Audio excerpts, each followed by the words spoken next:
और आपको सीधे लिए चलते हैं गोरखपुर की ओर, जहां पर मुख्यमंत्री योगी आदित्यनाथ का दौरा जारी है और क्या कुछ वो संबोधन में कह रहे हैं, सुन लेते हैं। विश्वविद्यालय के कुलपति प्रोफेसर जयप्रकाश सैनी जी,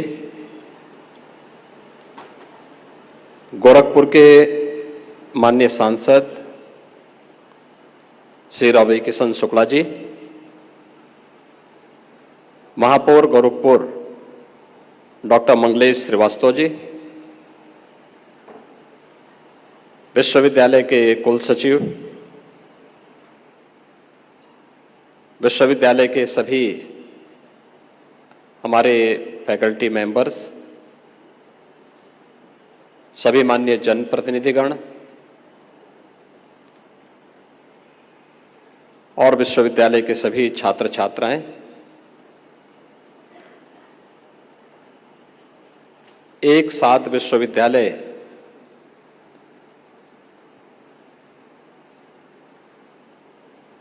को यहां पर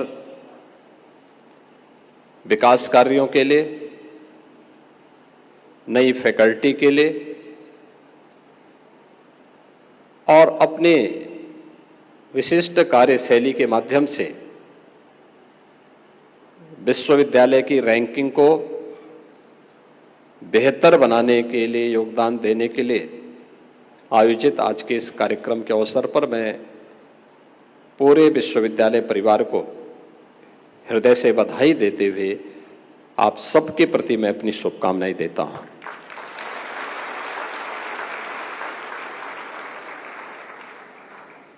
मेरे लिए प्रसन्नता का विषय है कि मदन मोहन मालवीय प्रौद्योगिकी विश्वविद्यालय यह अब सतत नहीं बल्कि समग्र विकास की परिकल्पना को लेकर के कार्य कर रहा है। मित्रों, जब हम विकास की अवधारणा की बात करते हैं तो भारतीय मनीषा ने पश्चिम की सस्टेनेबल डेवलपमेंट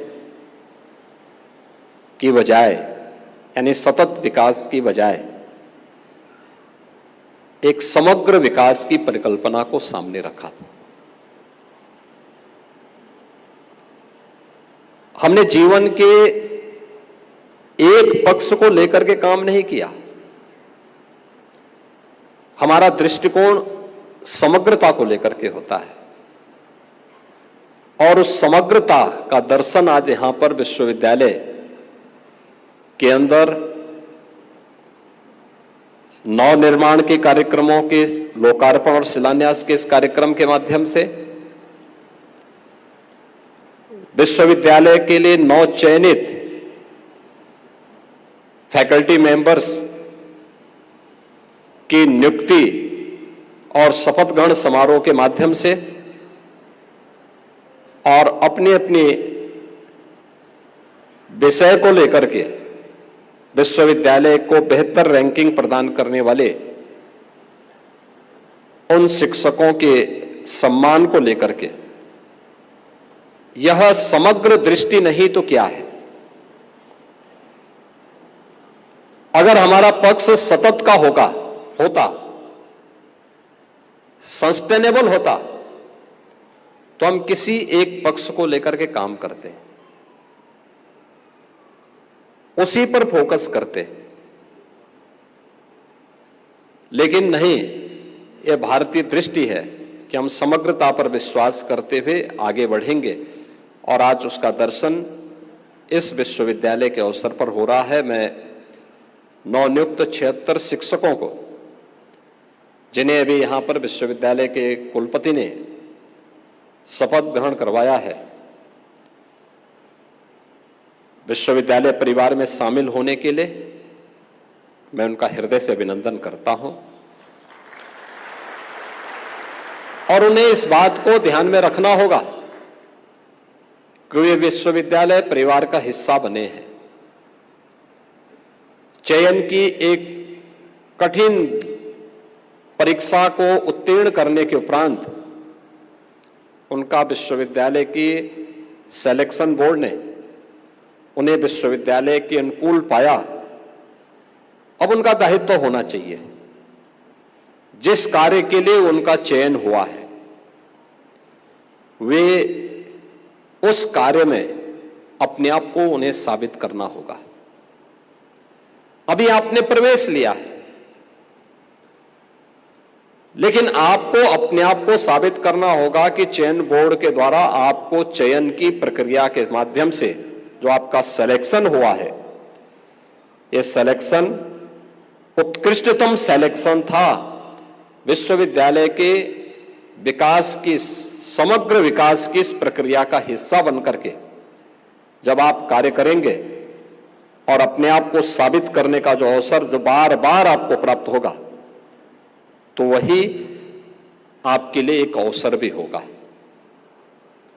विश्वविद्यालय प्रोग्रेस करेगा तो आप भी उसके साथ सम्मान के पात्र बनेंगे। विश्वविद्यालय पे अगर कहीं कोई डेंट आएगा तो याद रखना, कोई व्यक्ति ये नहीं कह सकता कि मैं उससे बचा रह पाऊंगा।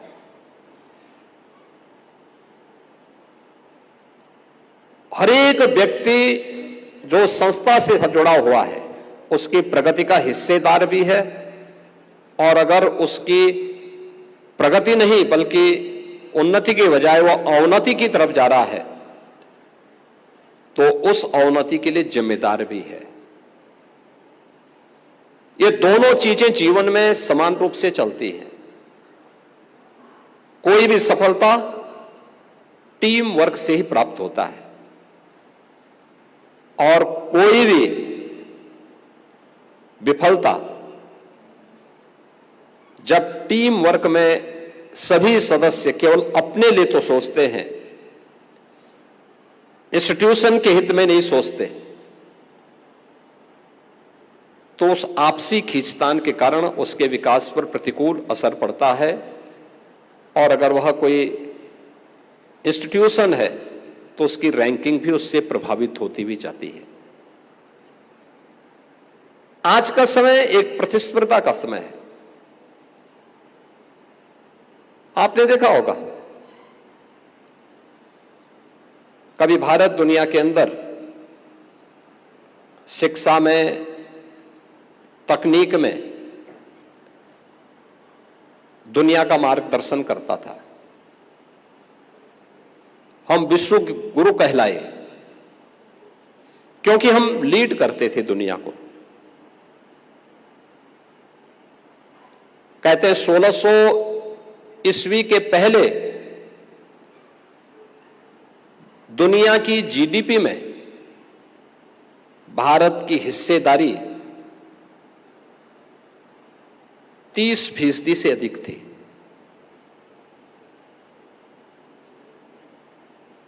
और यह तब तक भारत ने बहुत कुछ खोया था। यानी अगर 10वीं सदी को हम देखें तो 10वीं सदी तक भारत का दुनिया की जीडीपी में आधे से अधिक की हिस्सेदारी अकेले भारत की हुआ करती थी। ये लगातार गिरती गई, ये नीचे आता गया।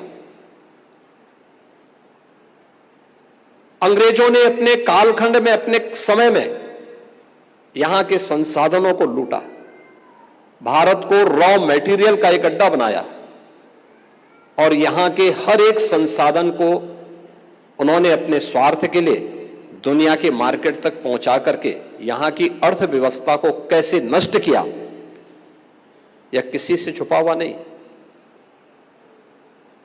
और आज देखते ही देखते भारत कहां है।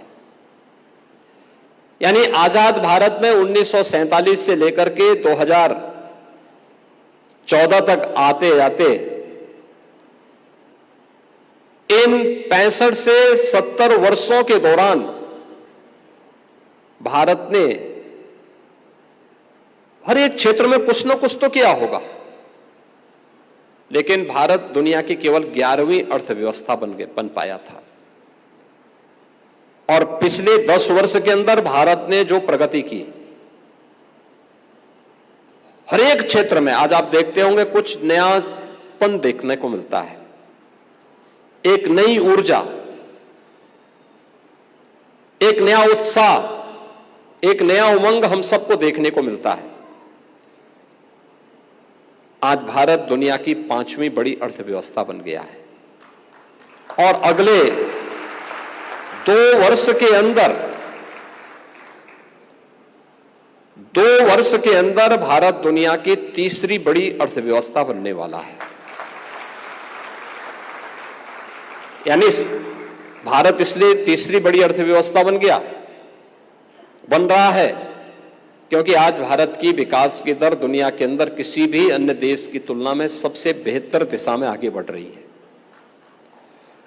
हर एक क्षेत्र में भारत आज अपनी एक नई पहचान के साथ आगे बढ़ रहा है। आज दुनिया के सामने भारत अपने आप को साबित कर रहा है, हर भारतीय अपने आप को साबित कर रहा है। प्रधानमंत्री मोदी जी के नेतृत्व में पिछले 10 वर्ष में बदलते हुए भारत को हम सब ने देखा है। हो सकता है इससे पहले भी हो संभावना थी, क्योंकि देश तो वही है, संसाधन भी वही है, तंत्र भी वही है, नेतृत्व बदला और उस नेतृत्व ने अपने दूरदर्शिता के कारण आज भारत को दुनिया के सामने उन ऊंचाइयों तक पहुंचाने का काम किया है जहां पर जाने के लिए पूरी दुनिया उतावली दिखती है। मित्रों, किसी व्यक्ति हो या देश, उसकी सबसे सही पहचान का समय होता है जब उसके सामने चुनौती होती है, संकट होता है। दुनिया के सामने संकट आया था वैश्विक महामारी कोरोना के दौरान। दुनिया के बड़े बड़े देश धराशायी हो गए, पस्त हो गए कोरोना के सामने। उनकी हालत अत्यंत खराब हो चुकी थी।